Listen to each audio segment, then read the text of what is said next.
Praise the Lord. മർക്കോസ് എഴുതിയ സുവിശേഷം 16-ാം അധ്യായം. ശബ്ബത്ത് കഴിഞ്ഞ ശേഷം മഗ്ദലക്കാരത്തി മറിയയും യാക്കോബിൻ്റെ അമ്മ മറിയയും ശലോമയും ചെന്ന് അവനെ പൂശേണ്ടതിന് സുഗന്ധവർഗ്ഗം വാങ്ങി. ആഴ്ചവട്ടത്തിൻ്റെ 1-ാം നാൾ അതികാലത്ത് സൂര്യൻ ഉദിച്ചപ്പോൾ അവർ കല്ലറയ്ക്കൽ ചെന്നു.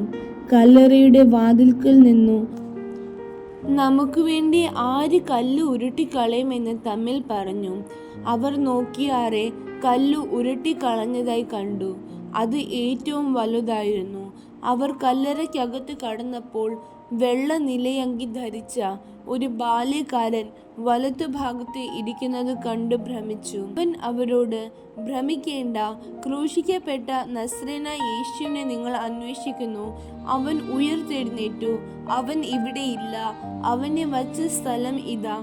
നിങ്ങൾ പോയി അവൻ്റെ ശിഷ്യന്മാരോടും പത്രോസിനോടും അവൻ നിങ്ങൾക്ക് മുൻപേ ഗലീലയ്ക്ക് പോകുന്നു എന്ന് പറവീൻ. അവൻ നിങ്ങളോട് പറഞ്ഞതുപോലെ അവിടെ അവനെ കാണും എന്ന് പറവീൻ എന്ന് പറഞ്ഞു. അവർക്ക് വിറയലും ഭ്രമവും പിടിച്ച് അവർ കല്ലറ വിട്ട് ഓടിപ്പോയി.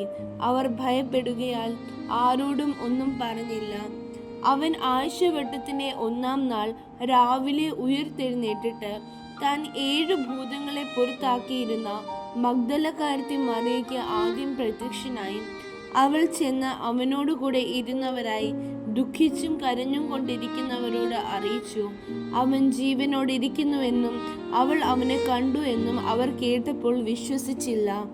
പിന്നെ അവരിൽ 2 പേർ നാട്ടിലേക്ക് പോകുമ്പോൾ അവൻ മറ്റൊരു രൂപത്തിൽ അവർക്ക് പ്രത്യക്ഷനായി.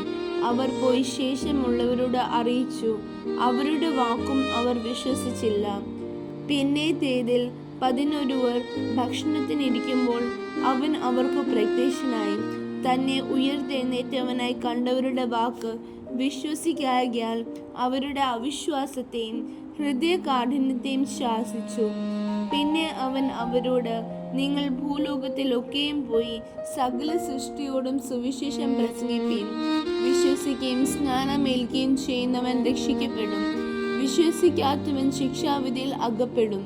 വിശ്വസിക്കുന്നവരാൽ ഈ അടയാളങ്ങൾ നടക്കും. എൻ്റെ നാമത്തിൽ അവർ ഭൂതങ്ങളെ പുറത്താക്കും. പുതുഭാഷകളെ സംസാരിക്കും. സർപ്പങ്ങളെ പിടിച്ചെടുക്കും. മരണകരമായ യാതൊന്നും കുടിച്ചാലും അവർക്ക് ഹാനി വരികയില്ല. രോഗികളുടെ മേൽ കൈവച്ചാൽ അവർക്ക് സൗഖ്യം വരും എന്ന് പറഞ്ഞു. ഇങ്ങനെ കർത്താവായ യേശു അവരോട് അരുളി ചെയ്ത ശേഷം സ്വർഗത്തിലേക്ക് എടുക്കപ്പെട്ടു. ദൈവത്തിൻ്റെ വലത്തുഭാഗത്ത് ഇരുന്നു.